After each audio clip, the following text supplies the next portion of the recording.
The last supply ship had come 23 days ago. Elder Physician Talus remembered it clearly because she had counted every hour since then. She had counted them in the faces of the dying, in the dimming glow of thermal scales, in the silence that grew heavier with each passing night.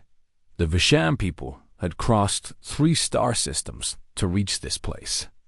They had fled burning cities and orbital bombardments.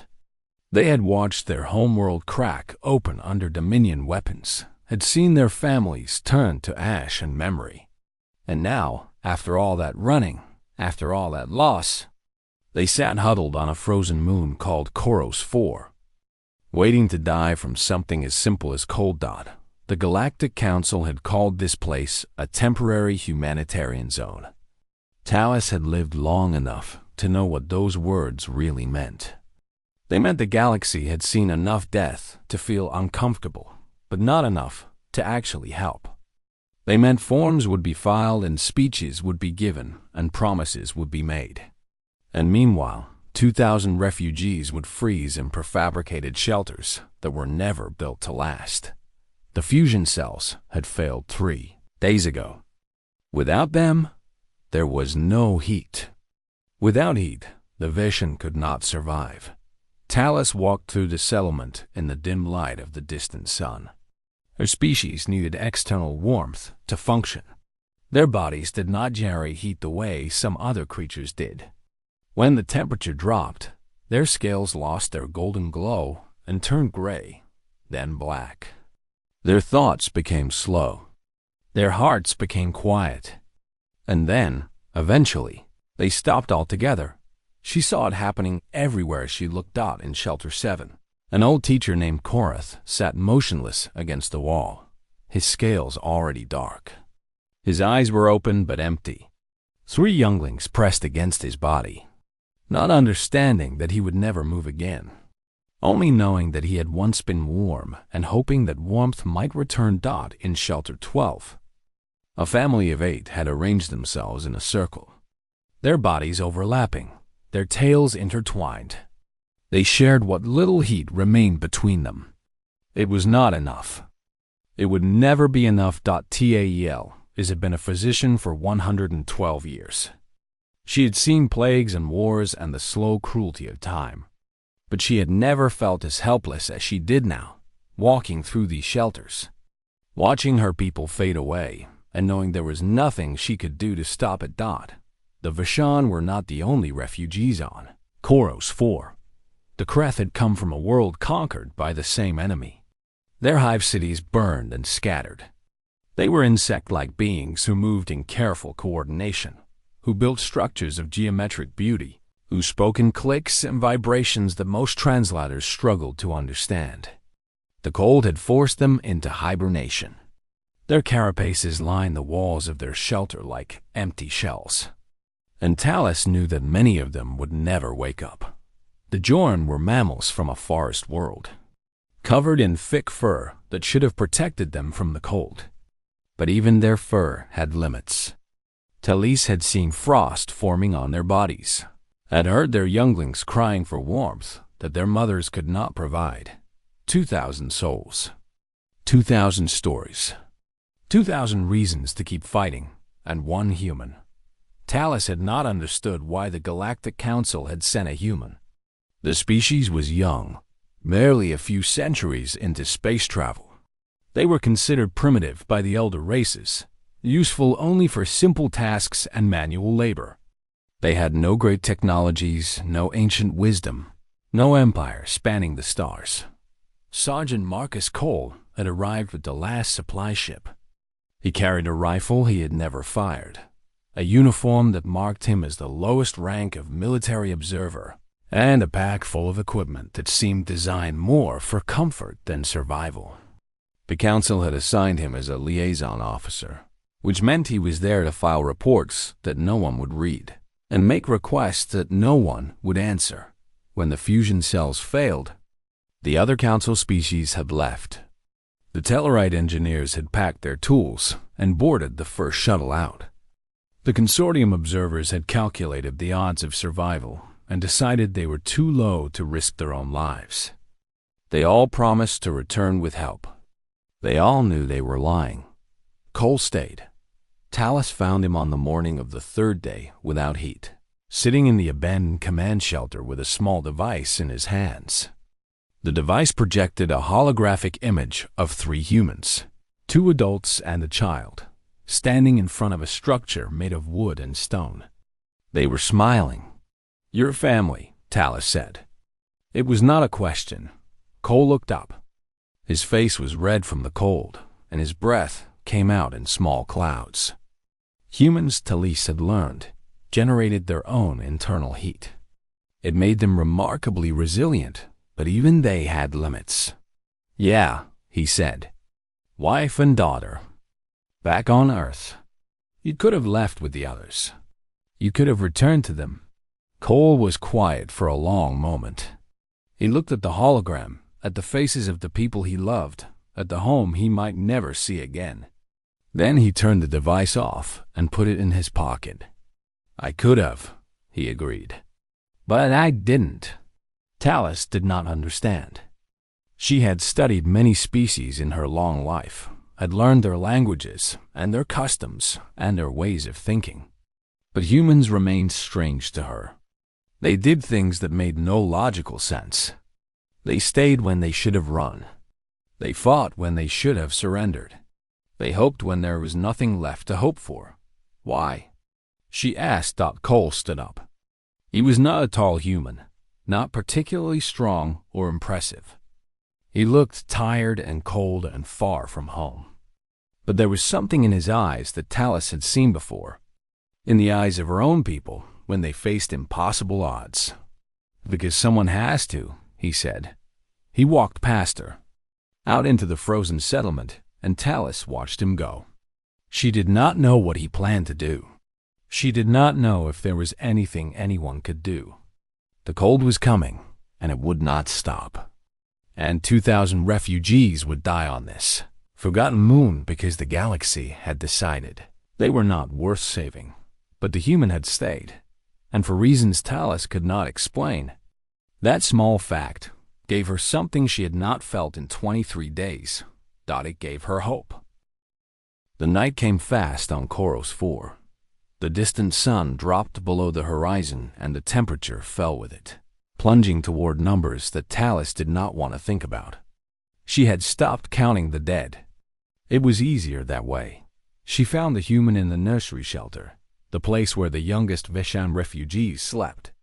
43 children lived in this shelter, ranging from newborns to adolescents.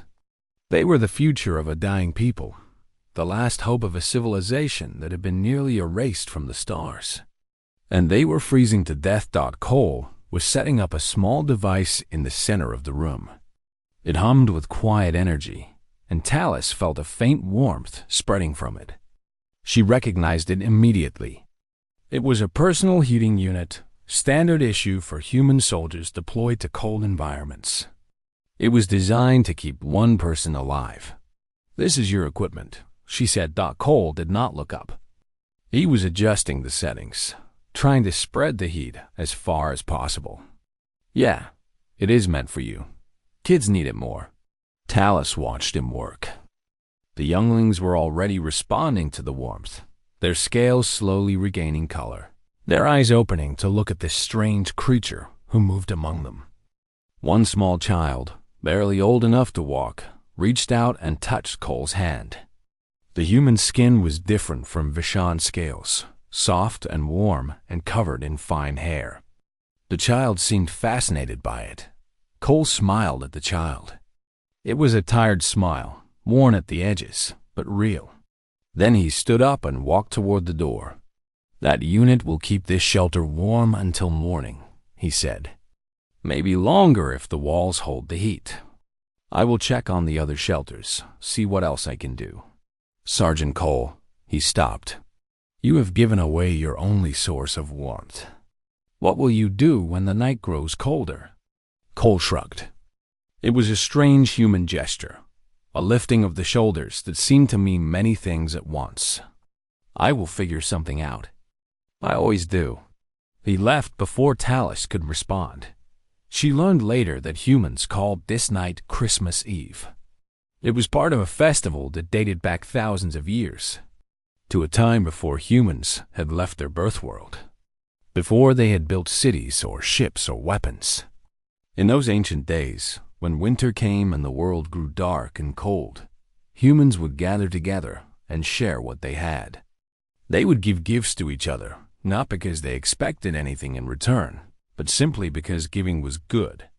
Talus found this custom confusing. The Veshan did not have a tradition like this. Their celebrations were tied to the cycles of their sun, to the harvests and the rains and the turning of the seasons. They celebrated abundance, not scarcity. They gave thanks for what they had, not for what they lacked.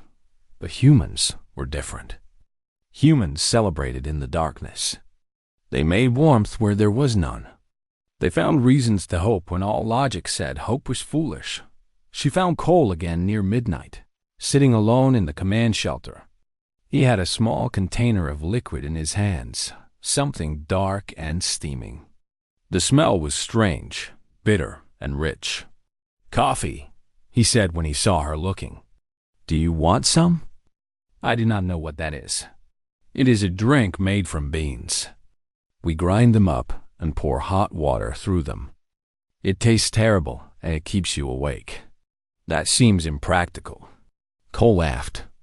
It was a short sound, rough and quiet, but it seemed to warm the room more than any heating unit could. "Yeah, it is. Humans are pretty impractical." Talus sat down across from him. The command shelter was cold and empty, stripped of everything useful by the council observers who had fled. But Cole had found a way to make the coffee hot, using some small device from his pack. And the steam rising from his cup created a thin fog in the frozen air. "Your people have a festival tonight," she said. "Christmas? Yeah. Tell me about it." Cole was quiet for a moment. He looked at his coffee, at the swirling darkness within the cup, and his eyes grew distant in the way that Talus had learned meant a human was remembering something. "It started as a religious thing," he said. "A celebration of a birth, a story about hope and redemption and light coming into the world. But over time, it became something else. It became about family, about being together when times are hard, about giving what you have to the people you love, even when you have little to give, especially then." Cole took a sip of his coffee. "When I was a kid, my family did not have much money. Some years, my parents could not afford presents, but they always found a way to make Christmas special. My mom would make cookies. My dad would tell stories. We would sit by the fire and just be together. It was not about the stuff. It was about the warmth." Talus considered this. "And now you are far from your family, on a frozen moon, surrounded by strangers." "Yeah. How do you celebrate in a place like this?" Cole finished his coffee and set the cup aside. He looked at Talus, and in his eyes she saw something she had not expected. Not despair, not resignation, not the hollow emptiness of someone who had given up. She saw determination. She saw purpose. "The same way humans have always celebrated," he said. "You find people who need help, and you help them." He stood up and pulled on his coat, the thick outer layer that protected him from the cold. His breath came out in clouds, and Talus could see that he was shivering despite his words. Humans generated their own heat, but they could still feel the cold. They could still suffer. "There are 2,000 people in this settlement," Cole said. "Tomorrow is Christmas, and I am going to make sure as many of them as possible live to see it." He walked out into the night, and Talus watched him go. She did not know what he planned to do. She did not know if anything he did would matter. The cold was relentless, and the supplies were gone, and the galaxy had forgotten them. But the human was still fighting, and somehow, against all reason, Talus found herself believing that maybe, just maybe, that would be enough. The Galactic Council had always considered human military equipment to be primitive and strange. Their weapons were simple, their armor was basic, and their ships were slow compared to the elegant vessels of the elder races. But what puzzled the council most was what humans chose to carry with them. A Tellarite soldier carried weapons, tools, and nutrient paste. Nothing more, nothing less. Every gram was calculated for maximum efficiency. A consortium warrior carried the same, plus a data device containing tactical information. Sentiment had no place in their packs, but humans carried things that made no logical sense. Sergeant Marcus Cole emptied his pack onto the floor of the command shelter on Christmas morning. Talus watched him lay out each item with careful hands, arranging them in neat rows like pieces of a puzzle he was still trying to solve. There were the practical things. 3 weeks of nutrient bars, compressed and sealed against the elements. A solar thermal blanket that could reflect body heat back at the user. A small camp stove with 6 fuel cells designed to cook food or boil water. A water purification tablet kit. But then there were the other things. A paper book with a worn cover and yellowed pages. Talus could not read the human writing, but Cole told her it was called A Tale of Two Cities. It had belonged to his father. A metal flask containing a brown liquid that smelled sharp and burned when Talus accidentally touched it to her scales. Whiskey, Cole called it. A gift from his brother before deployment. A package of small round objects that Cole called coffee beans. He had brought his own supply because, he explained, the military coffee was terrible and a man had to have standards. Photographs printed on thin material.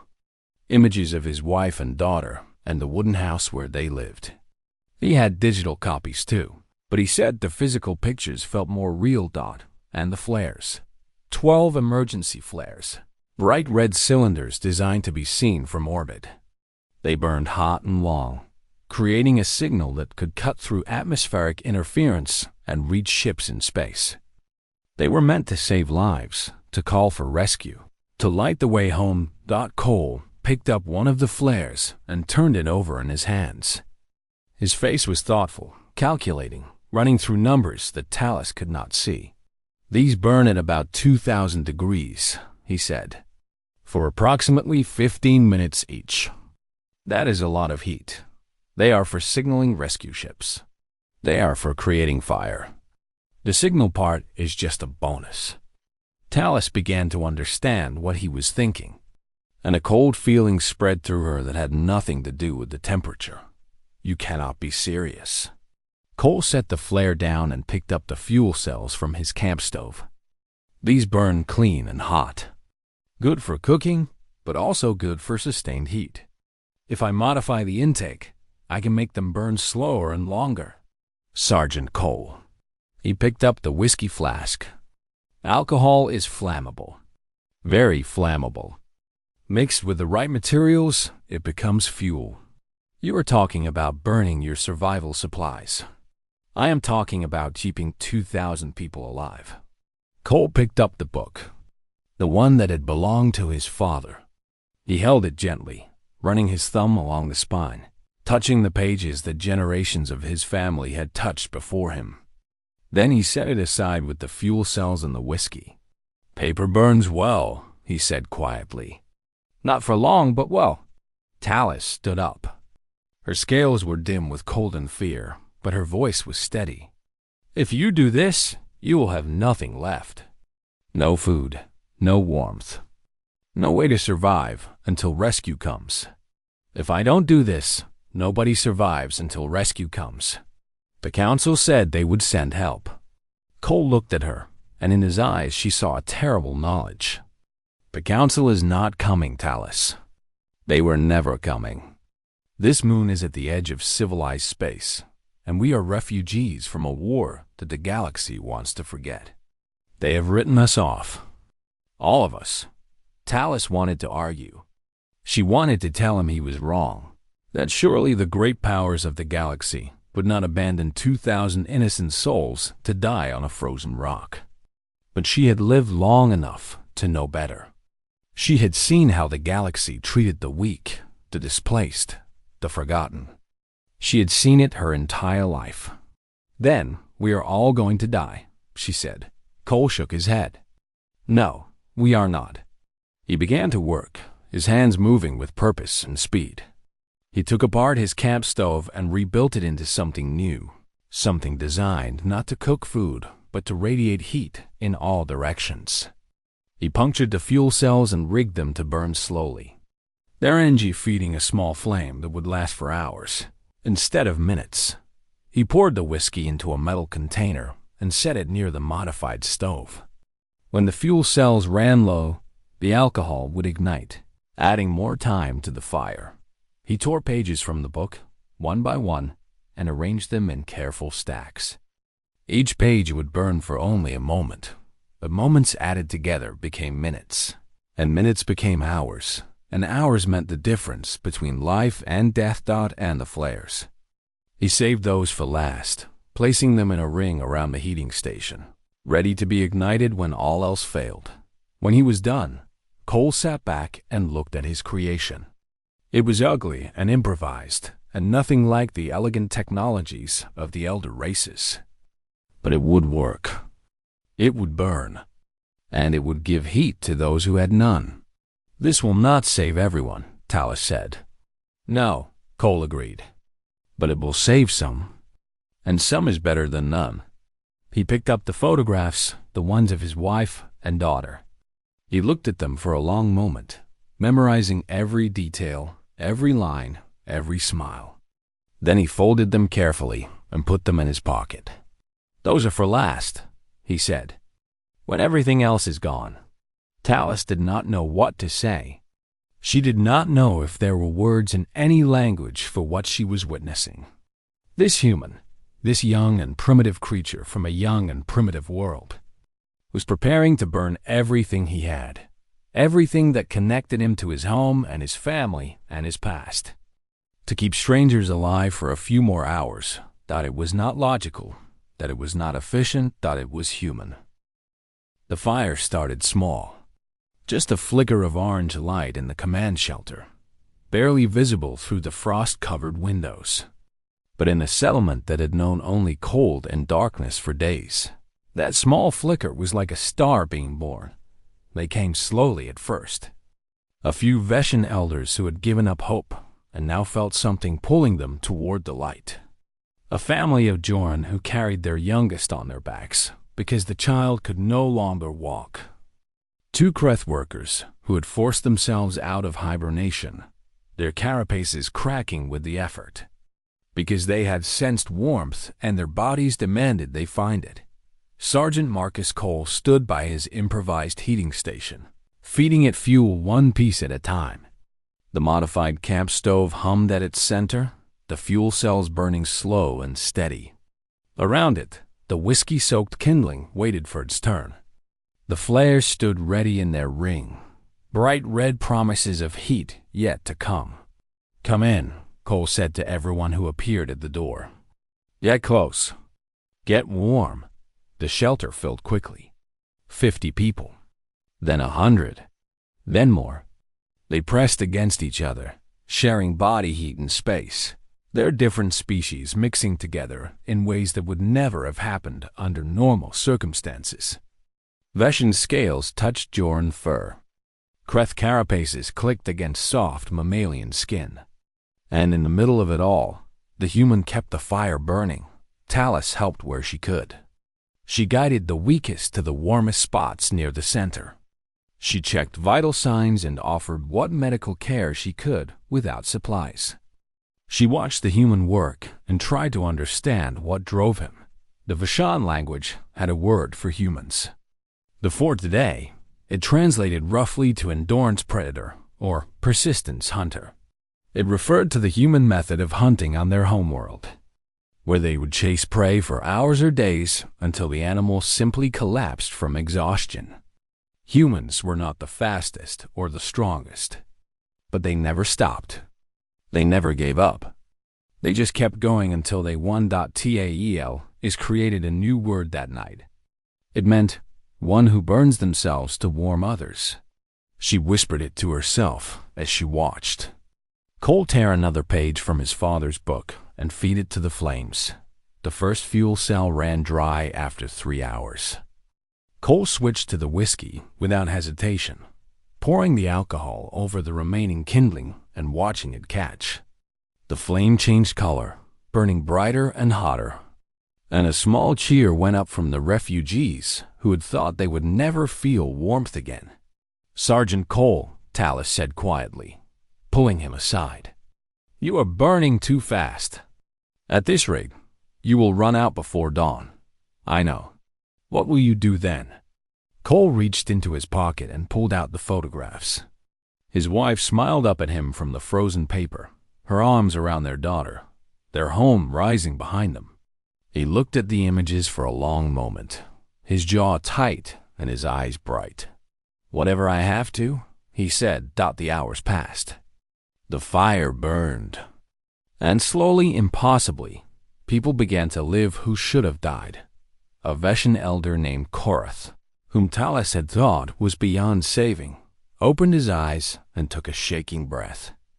His scales were still dark, but there was light in his eyes now. He looked at the fire, then at the human who tended it, and he said nothing. There was nothing to say. A Jorah mother nursed her infant for the first time in days. The milk had stopped flowing when the cold became too severe, but warmth brought it back. The baby drank deeply, and the mother wept with relief and exhaustion and something that might have been joy. A Kreth worker approached Cole and clicked something at him. The translator struggled with the words, but Tallis understood the meaning. It was a question. The same question she had asked hours ago. Why? Cole fed another page to the fire. It was near the end of the book now. Soon there would be nothing left but the cover. "Where I come from," he said, "there is a story about Christmas. A long time ago, a man had nothing. No money, no food, no place to sleep. It was the coldest night of the year, and he thought he was going to die. But then he saw a child, even poorer than himself, shivering in the street. And even though he had nothing, he gave the child his coat. He gave away his last protection against the cold, knowing it might kill him." Cole paused, watching the flames dance. And the story says that when morning came, the man was still alive. Because sometimes, when you give away everything you have, the universe finds a way to give it back. The Kreth worker clicked again. Even without understanding the words, Tallis could hear the skepticism. Cole smiled. "Yeah, I know. It is probably just a story. But stories matter. They tell us who we want to be, even when being that person is hard. Especially when being that person is hard." He burned the last page of the book. Then he burned the cover. Then he burned the emergency blanket, which caught fire slowly but released steady heat as the reflective material melted and smoke. And then he pulled out the photographs. The shelter had grown quiet. Everyone watched as Cole held the images of his family over the flames. His hands were shaking, and Tallis realized it was not from the cold. It was from the weight of what he was about to do. "Sergeant Cole," she said, "you do not have to do this." "Yes, I do. There must be another way." "There isn't." He looked at the photographs one last time. His wife's smile, his daughter's eyes, the home they had built together. "I have memorized their faces. I will carry them with me forever in here." He touched his chest. "These are just paper. And paper burns." He dropped the photographs into the fire. They caught quickly, curling at the edges, the images blackening and distorting. His wife's face melted away. His daughter's smile turned to ash. And Cole watched it all, not looking away, not blinking, letting the fire take everything he had left. When it was done, he reached for the flares. "Everyone move back," he said. "These burn hot. Really hot." He struck the first flare and threw it into the center of the heating station. Chemical fire erupted, red and gold, filling the shelter with light and heat. The refugees gasped and pressed back against the walls, but they did not run. The warmth was too precious to abandon. Cole struck another flare, and another, and another. The fire blazed like a tiny sun, casting shadows that danced on the walls, painting everything in shades of orange and crimson. It was beautiful and terrible and impossible, and every person in that shelter knew they were witnessing something that would never be forgotten. The last flare burned out as dawn broke over. Koros 4. Cole collapsed beside the dying embers. His hands blistered, his lips cracked, his body exhausted beyond measure. He had given everything. He had nothing left, but around him, 1,987 people were still alive, and that, Talus realized, was all that mattered. The rescue ships came 19 hours after the last flare burned out. They were not council vessels. The council had never intended to send help. Their files had already marked the Koros 4 settlement as unrecoverable and its inhabitants as acceptable losses. The ships that broke through the atmosphere were human. A carrier called the New Horizons and 2 support frigates, part of a patrol fleet that had been operating 3 systems away. They had detected the flare signatures through a long-range sensor array and recognized them as human emergency signals. Captain Sarah Chun had ordered the course change against protocol. Her superiors had told her to ignore the signals. Koros 4 was outside human territory, and the political situation was complicated. Getting involved could cause problems with the council. Chun had listened to her superiors explain all of this. Then she had turned to her helmsman and said, "Set course for Koros 4. Maximum speed." When they asked her why she was disobeying orders, she had answered simply, "Those are human flares. A human is in trouble. We did not leave our people behind." The shuttles landed at midday, their engines kicking up clouds of frozen dust. Marines poured out with medical supplies and thermal equipment, spreading through the settlement with urgent efficiency. They found the refugees huddled together in the command shelter, pressed around the ashes of a fire that had saved their lives.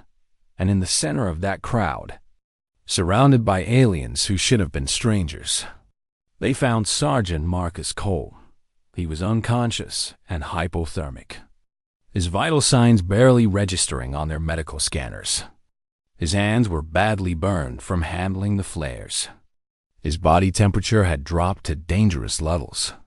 By all medical logic, he should have been dead, but he was not dead because the refugees had refused to let him die. When the fire burned out and Cole collapsed, the Veshan had been the first to act. Talus had wrapped her body around his, pressing her cold scales against his skin, trying to share what little warmth she had left. Other Veshan followed, forming a protective circle around the human who had sacrificed everything for them. The Joran had given him their last thermal blankets. The Kreth had formed a windbreak with their carapaces, blocking the frozen air from reaching him. Species that had never worked together before, that had barely even spoken to each other, united in a single purpose, keeping the human alive. They held that position for 19 hours. They did not move. They did not give up. They simply refused to let the Cole take him. When the human Marines finally reached Cole, they had to physically separate the refugees from his body. The Veshan did not want to let go. They had spent so long protecting him that they had forgotten how to stop. Talus watched them carry Cole to the medical shuttle. His face was pale and still, his breath barely visible in the cold air. She did not know if he would survive. She did not know if all their effort had been enough, but she knew that they had tried. And she knew that trying mattered. Cole woke 3 days later in the medical bay of the New Horizons. The first thing he saw was a white ceiling. The second thing he saw was Talus, sitting beside his bed with a small object clutched in her hands. "You are awake," she said. Cole tried to speak and found that his throat was too dry. Talus helped him drink some water, supporting his head with her hands. and he managed to croak out a single word. Everyone? 1987 survivors. We lost 13 in the night before you built the fire. But everyone else lived. Cole closed his eyes. Tears leaked from the corners, running down his temples and soaking into the pillow. He did not try to hide them. Good, he whispered. That is good. Talus held up the object in her hands. It was a data crystal, small and blue, glowing faintly with stored information. This contains the recorded testimonies of every refugee in the settlement. Their stories, their gratitude, their memories of what you did. She pressed the crystal into Cole's burned palm. The Galactic Council calls your species young and primitive, she said. They say humans have nothing to offer the galaxy. They say you are too emotional, too irrational, too attached to things that do not matter. Cole looked at the crystal in his hand. His fingers were wrapped in bandages, and he could barely feel the weight of it. What do you say? He asked. Talus was quiet for a moment. Then she reached out and touched his chest, right over his heart. I say they are wrong. I say that in all my years, in all my travels across the stars, I have never met a species like yours. You do not have the best technology. You do not have the longest history. You do not have the most power. She leaned closer, and her scales glowed faintly in the dim light of the medical bay. But you carry fire. Not in your ships. Not in your weapons. Here, inside you. And when the universe grows cold and dark, when all hope seems lost, you do not simply endure. You ignite. You burn. And in your burning, you save everyone around you. Cole looked at her for a long moment. Then, slowly, painfully, he smiled. It was Christmas, he said. On Christmas, you give. Talus did not fully understand the holiday. She did not share the human traditions or beliefs. But she understood what he meant. She understood that for this strange young species, giving was not a transaction. It was not an exchange of equal value. It was simply what you did when someone needed help. You gave. Even when it cost you everything. Even when it left you with nothing. Even when the universe gave you no guarantee that your sacrifice would matter. You gave anyway. The story of the Christmas. Fire spread across the galaxy in the months that followed. It passed from ship to ship, station to station, world to world. The Council tried to suppress it, embarrassed by their own failure to act. But stories have a way of surviving that governments do not dot in time. The tale became legend.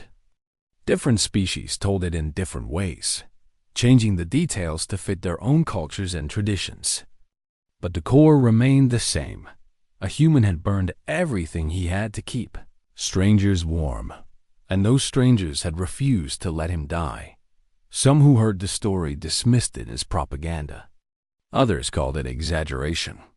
A few even said it never happened at all, that humans were simply spinning myths to make themselves look good. But those who had been there knew the truth. They had seen the fire. They had felt its warmth.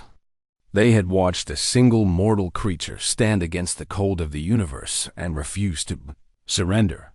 And they had learned something that the Galactic Council, with all its ancient wisdom and advanced technology, had never understood. Humans were not great because of what they built, or what they conquered, or what they knew. Humans were great because of what they were willing to give up. They were great because when faced with impossible choices, they chose sacrifice. They chose each other. They chose love over logic, hope over reason, warmth over survival. They chose to burn. And in their burning, they lit a fire that the galaxy would never forget. Cole returned to Earth 6 months later. His wife met him at the spaceport, their daughter running ahead with arms outstretched. He swept the girl up and held her close, breathing in the scent of her hair, feeling the warmth of her small body against his chest. He had lost the photographs. He had lost the book. He had lost everything he carried with him into the stars. But he had gained something greater, He had reminded the galaxy what it meant to be human, and standing there, with his family in his arms and the sun on his face, Marcus Cole smiled. It was, after all, a season for giving.